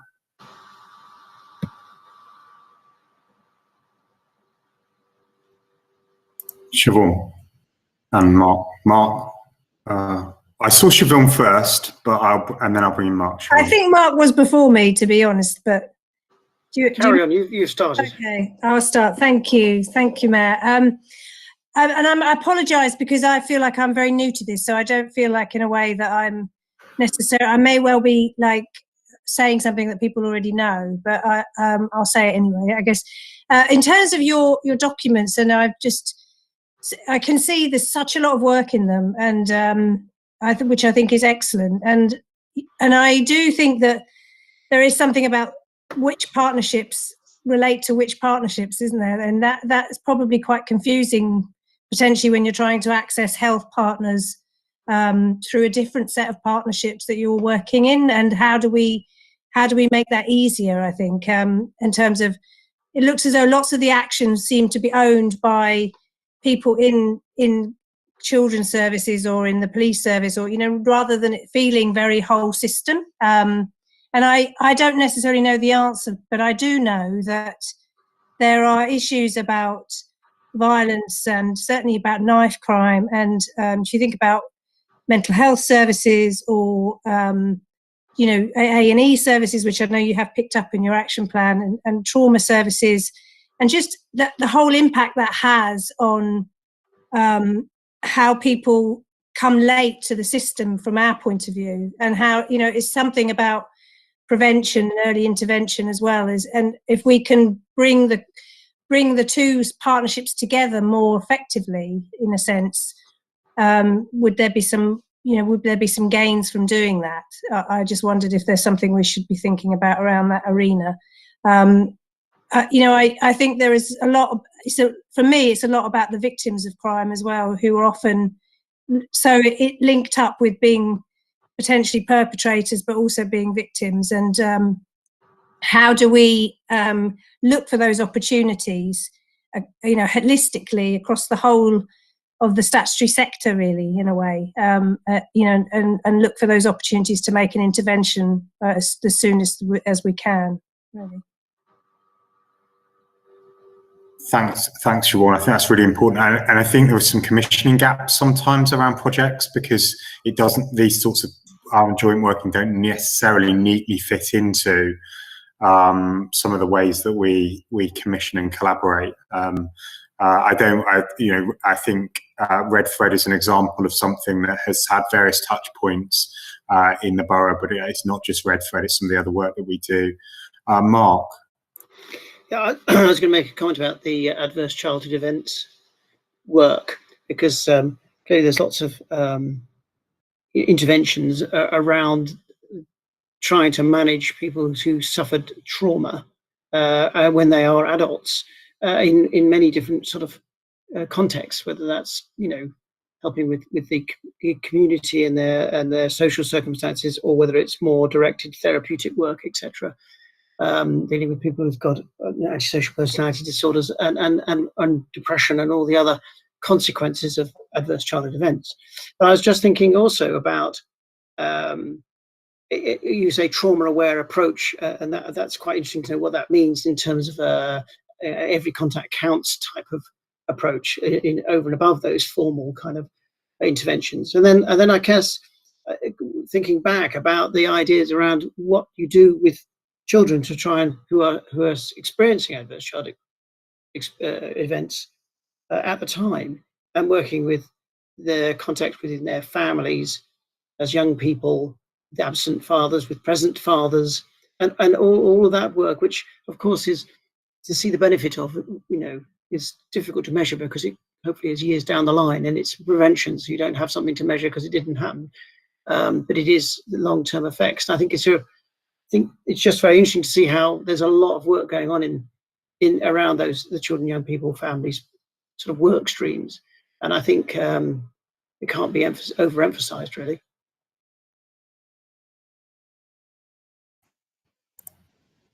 Thank you, Mark. Catherine?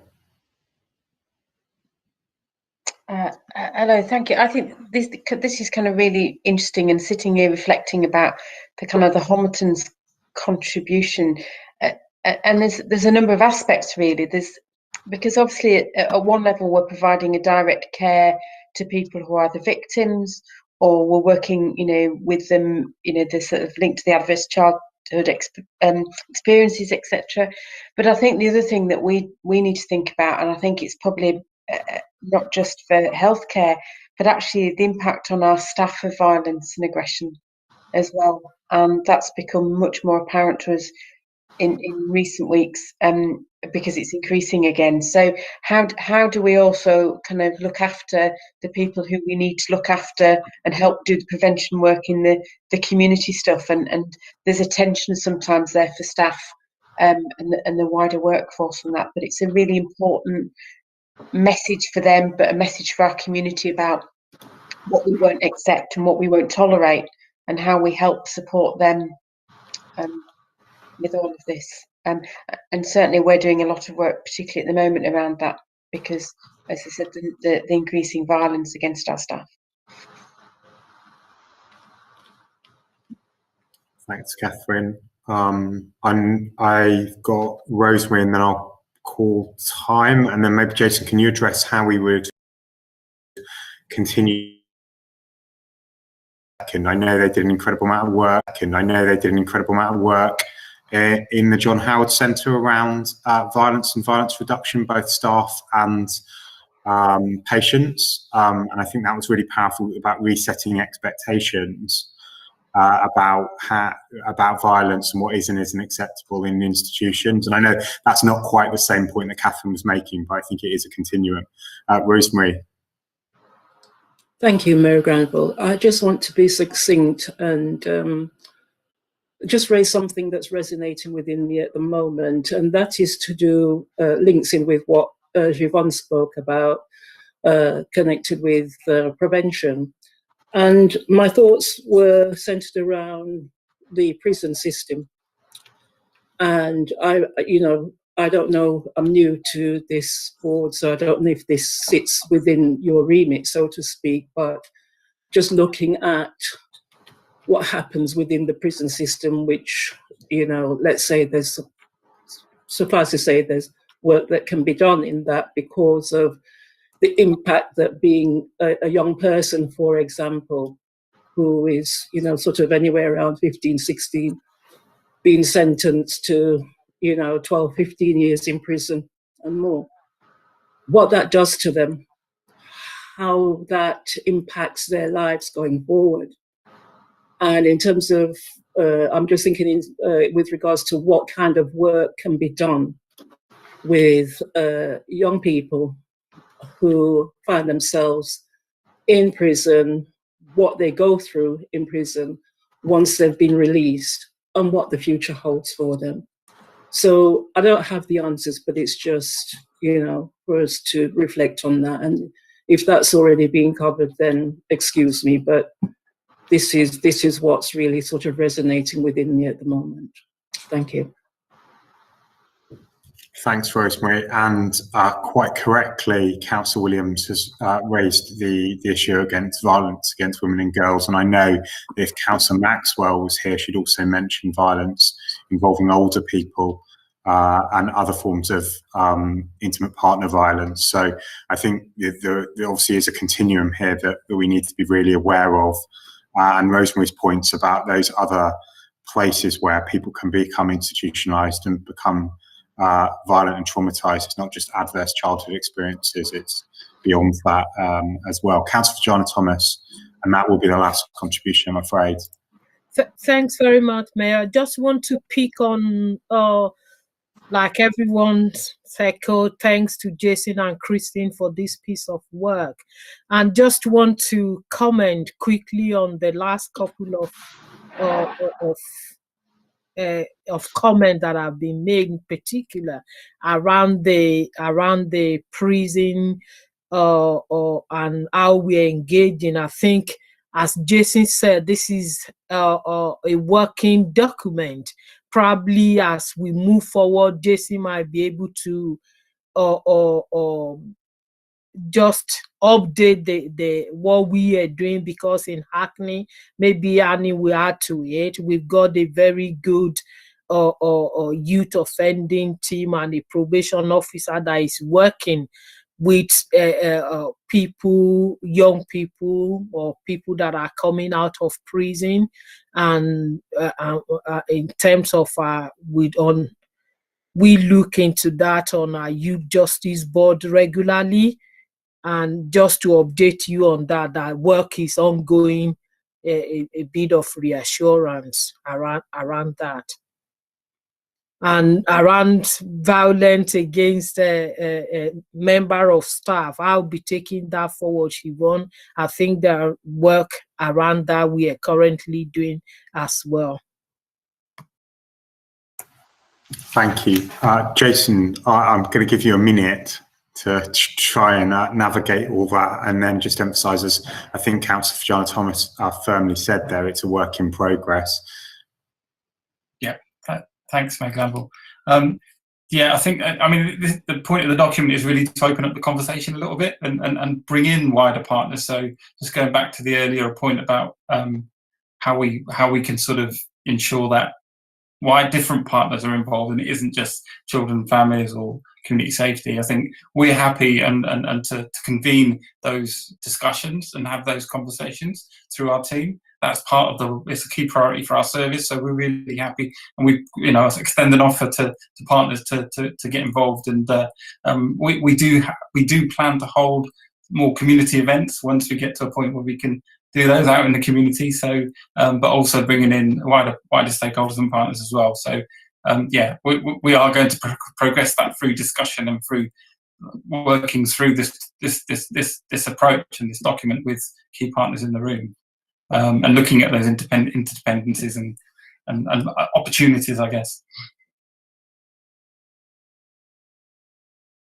Thanks, Jason.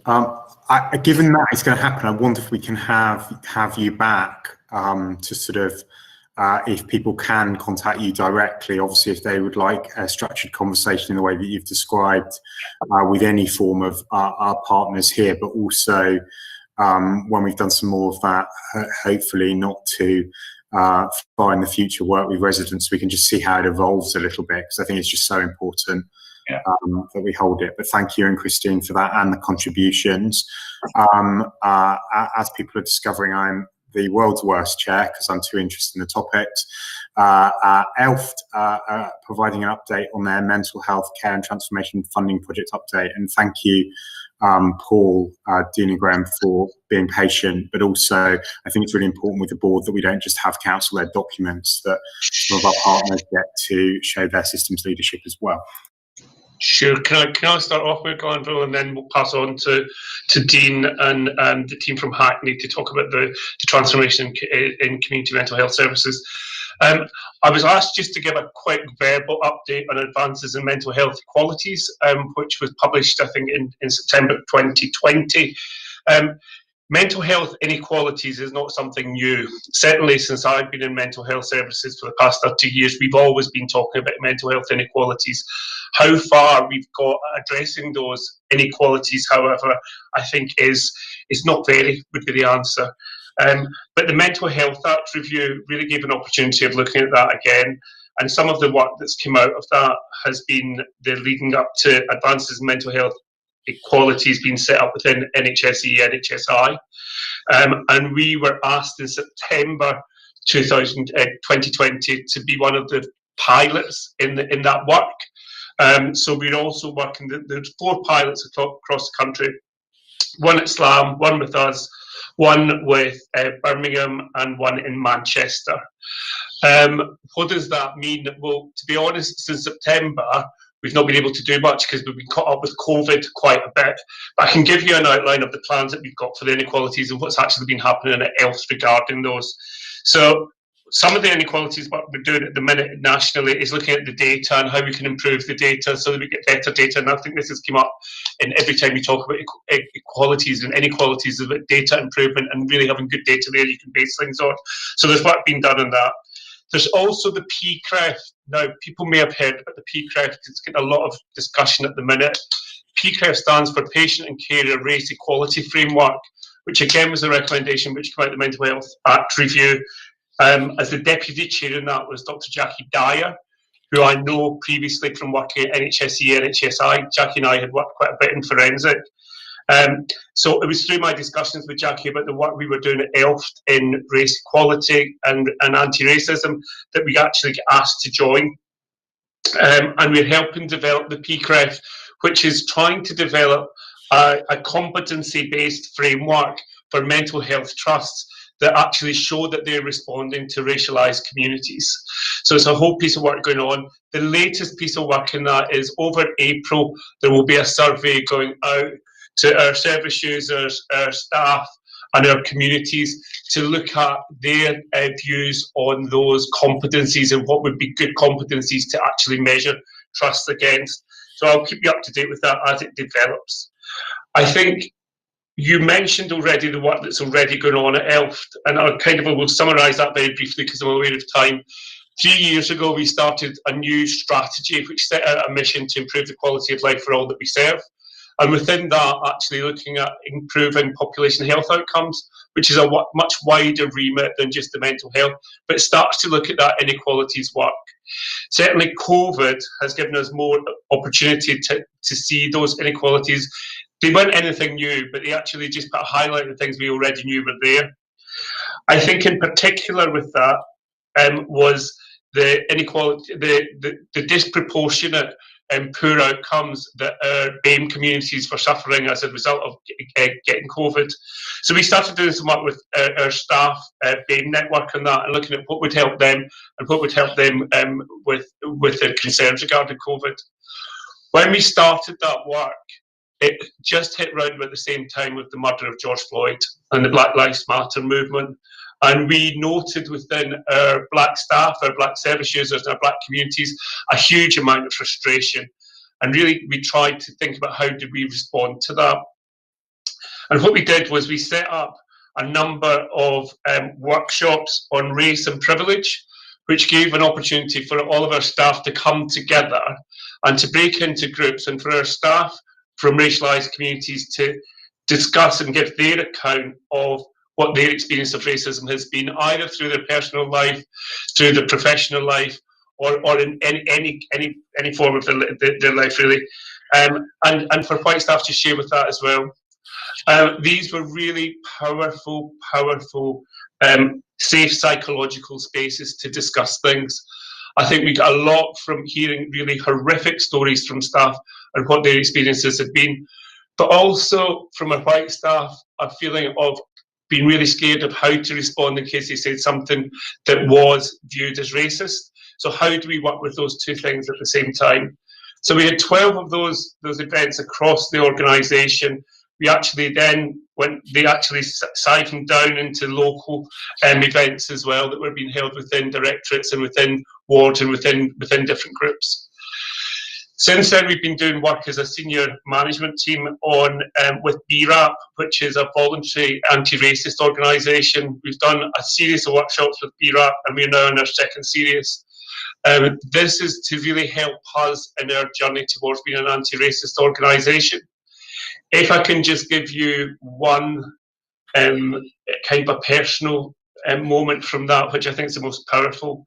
At one of these workshops, I was asked what it's like to be white. I have never in my 53 years ever been asked what it's like to be white, or ever considered what it's like to be white. And I find that quite shocking that in my position, with the power that I have, and the privilege that I have never considered what it's like to be white at all. And yet that's not the same experience that my colleagues and my service users who come from BAME backgrounds experience. And I think that's really powerful work that we're doing with BRAP at the minute to think about what is our next steps. We're moving from that, acknowledging our privilege and that uncomfortableness, to actually thinking about how do we actively engage in being an anti-racist organisation. Lastly, I just think I kind of put it in the chat. We've been doing some work with Michael Marmot and his group at UCL to really move towards being a Marmot organisation. So I think we'll be one of the first NHS organisations to actually be named a Marmot organisation. So that's ongoing work as well, which as that starts to develop, we can feed you back on. But I think that just gives you some highlights at the minute of the work that we're doing in advances in mental health equalities, and we'll keep you updated as those go on. I'm happy to take any questions. Thanks, Paul. Did your colleagues want to come in? That was quite comprehensive, and I'm just sort of conscious of time. Sure. That's exactly what I was hoping for in terms of a fellow anchor institution really illustrating how well thought out and embedded practice were, but that they were on a journey as well. And I just think there are other partnership places, and I especially think of our contact points with police and education institutions that are nowhere near that level of work and recognition. And it's not, none of it's ever perfect, but I'm really pleased of that contribution.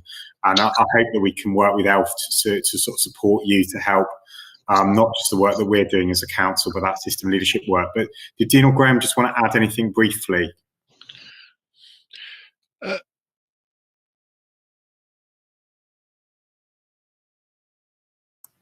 That unfortunately is quite a lot. Dean disappeared. It's the Dean you leave the meeting problem. Graham. Yeah, I don't know if it's helpful for me to explain a bit about what my role is. I'm one of the community connectors, which is a new role within ELF. I'm actually employed by the Volunteer Centre Hackney, but I'm embedded within the Hackney Marshes neighbourhood mental health team. So as part of the transformation project, mental health services have been sort of localised into different neighbourhoods now. I work in the team around things, I guess a lot of what we've been talking about, the sort of social determinants of mental well-being that aren't necessarily linked to clinical and diagnosis outcomes. So yeah, I'm kind of involved with the team. We have daily screening meetings. Usually there'll be a referral to some other part of the NHS services. So it might be then from that someone goes on to a waiting list for some sort of talking therapy. But if the GP or the other organisation, the other part of ELF who made the referral has mentioned housing or social isolation or benefits problems on that list as well, then I might give them a call to explore that a little bit. We also have weekly team meetings where we're connecting with Turning Point, who the drug and alcohol service provider in Hackney now. Also with Engage Riverside, which is the tenancy support provider for Hackney. So it's quite a joined up approach across different voluntary sector organisations, as well as, you know, just mental health services. I'll leave it there for now because I don't want to kind of speak too much, but yeah. Thanks, Graham. Dean. Yeah, sorry, I lost signal there for a second. Sorry. I guess just to give a bit of context to what Graham was saying, I mean, the central part of this transformation is the creation of these new neighbourhood teams, which are place-based, linked to PCNs and so on. And they bring together the community connectors from the voluntary sector. They bring it together mental health, multidisciplinary teams at a neighbourhood level, and the primary care team. So we've got 3 pilot sites currently underway, which are in Clissold Park, Hackney Marshes, as Graham said, and Wells Street Common. We'll have all of our 8 ELF neighbourhood teams up and running by the end of April, and all of the blended teams up and running by middle of July. So it's really moving ahead at some pace. And I think it's been given some impetus by the pandemic itself, I think, which has really shown the value of working together with partners at a local neighbourhood level. And it is a much more flexible approach, as Graham has described, multidisciplinary, and really trying to look at the complexity and the needs of people as individuals. But I guess one sort of figure which sums it up for me in some ways is that it's a real shift in focus. At the moment, 20% of the mental health work that we do as a trust is primary care based, and 80% is in secondary care. Under this model, 80% of the work that we do will be in primary care, in neighbourhoods, working with our partners and working in co-production with service users, and only 20% will be in secondary care. So it's a real shift in the way that we work and where we work to try and provide really positive outcomes and different outcomes for the people with very complex needs.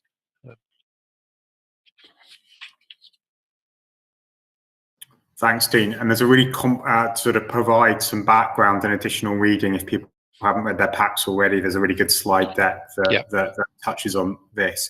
I've got Councillor Williams and possibly Siobhan. I don't know if it's a legacy hand. Councillor Williams. Thank you, and for bringing me in, and also just thank you for the presenting the paper. I was really pleased to hear you reference Jackie Dyer in this. I've had a conversation with her, as has Councillor Kennedy, and I know that she's very keen for Hackney to be an exemplar and for us to involve the community and better understand the community needs. So I'm glad that that we are doing this. I'm also glad to hear that we are already moving at a pace, and that was all I wanted to say, just to welcome it and welcome the approach that we're taking. Thank you.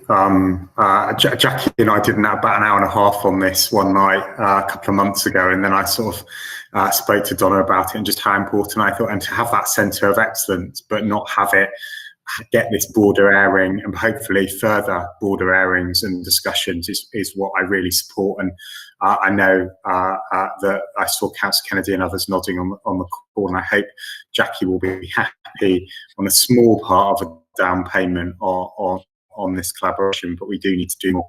And I think it's something we could probably take back to the partnership board as well. Any final comments, any colleagues from ELFT? And just thank you. Can I also recommend, in better times, more normal times, an immersive day with ELFT is one of the most exciting opportunities you can have. I've had one obviously with the CCG, but the opportunity to really talk this through with frontline practitioners is really, really important. I'm really conscious of time, and thank you, colleagues, and the patience of Rory waiting around the safeguarding item. And I think there's some really consistent theming, though, around the importance of a safeguarding preventative approach across mental health, but also what we were talking about in terms of violence. I hope it forms a good continuum. Over to you, Rory. Yeah, thanks, Mayor Glanfield. So yeah, absolutely, safeguarding first. That's kind of the main message. So look, I will keep this very brief. This is the 2019-20 annual report. For most of us, that probably seems like a lifetime ago. So I'm not going to focus too much on the content itself. It kind of speaks for itself. Other than to reinforce, 1920 was a big transition year for the partnership. So the first half involved significant planning, moving away from our old local safeguarding children board arrangements. Second half of the year is focused on the implementation of the new architecture. So there's a lot of written work supporting this on our website, but putting it very succinctly, we now have 3 statutory safeguarding partners in terms of the local authority, the police and the CCG, who now have the statutory accountability for safeguarding. And they have designated a number of relevant agencies who have a duty to cooperate. There's lots more underpinning it, but basically it's a new system that's meant to strengthen our collective accountability towards safeguarding children. So 2019-20 was kind of a year of change, and then obviously COVID took hold towards the end of that year. Fair to say that has tested our commitment to make sure children are seen, heard and helped. But I think it would be also fair to say that partner organisations have risen to that challenge. So as a forum, we've pivoted away from our kind of usual structures of meetings. We're hosting these forums called contingency oversight group meetings. And the purpose of that is really recognising that, look, operationally, organisations are under an awful lot of pressure. We don't want to add to unnecessary bureaucracy. So we're very focused at the moment on 3 key issues, which is around workforce, themes, patterns and trends that are emerging in respect of COVID, and interoperability. So in the sense of how are we working together collectively and effectively. Challenges that are facing us right now, some of those I've kind of heard about being on the call today, but what one big concern for the partnership, and one that's on our risk register and continues to attract focus, is about the sufficient of both current and future workforce capacity.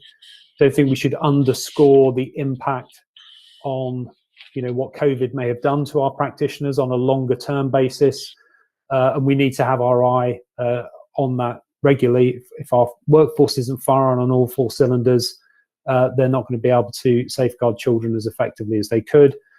We know collectively many support systems for children and young people have been frustrated, whether that be school, support services, friends and family. That's been well known. and we've seen the correlation with some of that with increases in some of the trends, themes and patterns we've been looking at. Mental health being one of the obvious ones that I think both on a national and local level has seen a significant sort of spike in demand. So alongside mental health needs of children, some of the other themes that we've picked up, and again, these aren't unique to Hackney, but head injuries in young children is a theme, and that's one that probably the Child Safeguarding Practice Review Panel are going to look at. From a national perspective, you know, the pressure cooker that's home, lack of access to sort of available support, whether that be family, friends or professionals. I think some of that is playing out, as well as drug and alcohol and mental health services for parents, carers, online harm, and actually things like accidents at home, you know, just arising as a result of hazards. That's certainly an area that we've picked up on and have done some sort of level of comms out to partners in that respect. So just to end, I think just following on from Jason's presentation about exploitation, serious youth violence, clearly that's a topic that the partnership is acutely interested in. You know, strong messages from our former Children's Commissioner Anne Longfield about health and wellbeing boards being absolutely cited on this issue. So it's really good to see that on the agenda here today, thinking about how that cohort of vulnerable young people is kind of included in joint strategic needs assessments, strategies, planning. So really, really good to see that here today. Just 2 points I'd probably pick up. When Mark was talking about ACEs, absolutely need to address that. But I also think it's interesting to overlay that with some of the research that's coming out from the Child Safeguarding Practice Review Panel that talks about known risk factors not always acting as good predictors, with the exception of exclusions. So they've done some work looking at vulnerability and children who have been exploited criminally, and hence the correlation with serious youth violence. So that's just an interesting point. We clearly don't want to take our eye off the ball on ACEs, but they don't always act as good predictors in this regard. And I think it was the comments from Siobhan about kind of the local challenge, you know, around what do you kind of do? You know, this isn't going to be solved, you know, through one meeting, but the challenge isn't just local. I mean, this is how Whitehall interact, how the Home Office, Department for Health and Social Care, Department for Education are getting their, you know, law, national policy frameworks aligned, because actually it's that policy that will inform local practice. And I know that Sir Alan Wood, as part of his review into the arrangements, his phase 2 review, is going to be probably putting some challenging messages back to government about them getting their ducks in a row. So happy to take any questions, but that's a very brief whistle-stop tour of where we're at. And apologies, the Yorkshire Terrier has decided to wake up. I think the Yorkshire Terrier probably set its alarm at yeah. and assumed it would be done, Rory, rather than. So I apologies from me to the Yorkshire Terrier. That was a really comprehensive, though, update. And I think the scene setting of the report, but then some of the challenge you've just given, and some of the recognition of what we've done this afternoon, but actually how much more there is to do. And I know we've talked with Jim about that national lobbying piece and making sure policy lines. Any other questions or comments or contributions on sort of what Rory's had to say, or how we could take forward some of those themes?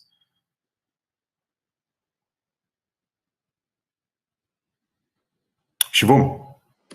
Just a quick comment, really, Rory. And I think your point is really well made at the end there about the alignment at the national level. But I think safeguarding, you know, really sort of proposes, you know, represents a really good model for partnership working. You know, I was at the Adult Safeguarding Board, and I was really struck by the membership, you know, of how everybody takes it really seriously and is really committed. And I just think maybe there is something about the learning for the wider system, and some of the other partnerships that we've touched on today about, you know, how you made it work, how you make it work, and what are the levers that are needed in place.